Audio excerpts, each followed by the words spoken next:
Are politicians role models, and should they be? This is an important question for us to reflect upon as we engage in political discourse. Charles Barkley very famously said a number of years ago, "I am not a role model." And as a professional basketball player, that's an understandable position. Now, the reality is, still, as a pro basketball player, he's going to have influence upon some impressionable people, particularly impressionable young people. However, what about politicians? Can they use that same justification that Charles Barkley did to say they're not role models, or they should not be seen to be role models? Well, I think that's a dangerous thing to suggest. What we see is that often political discourse does have an influence upon discourse in other areas.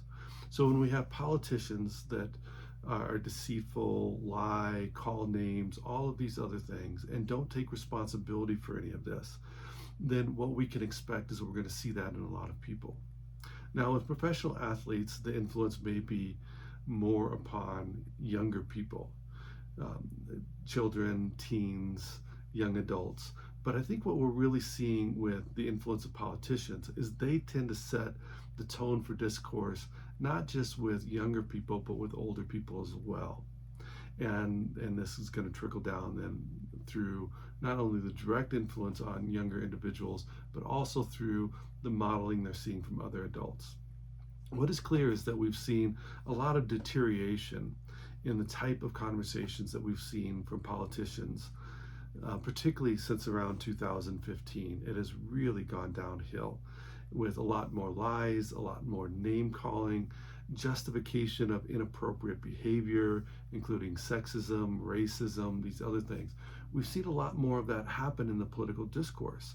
And what we've seen following that is a lot more of this in society. After the 2016 election, we saw an increase in the number of hate incidents that happened. For example, hate incidents being hateful speech as well as physical assaults and other things that happen. We saw, even children being taunted with different things that had been said, or even the names of politicians. So this has set a tone for the discourse that is really quite troubling. So the first thing I think that is really needed is that we need to not just blame the politicians. Yes, they're responsible, and we need changes from the politicians, but we need changes from people holding politicians accountable. As long as we have individuals that are willing to justify the behavior of politicians, and large masses of people justifying the behaviors of politicians, even when they're extraordinarily inappropriate, the politicians are going to continue with this behavior.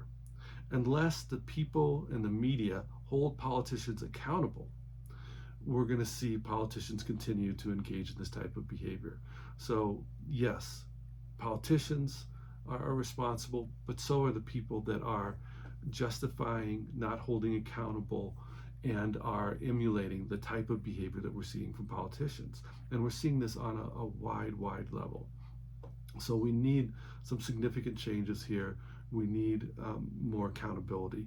When we see things such as politicians not wanting to be interviewed, or not participate in public conversations or debates if they're going to be fact checked, well, this is something that is concerning. If they're not willing to engage in interviews, public conversations, if they might be expected to behave in more appropriate ways, well, this is a big warning sign for us. And we're seeing politicians do this and get away with that right now. So we need more responsibility all the way around about helping to assure that political candidates are being role models, are communicating in a way that is civil, respectful, that is demonstrating the type of conversations that lead to more fruitful dialogues where we can advance ideas even when we disagree. And that's something that is not common these days.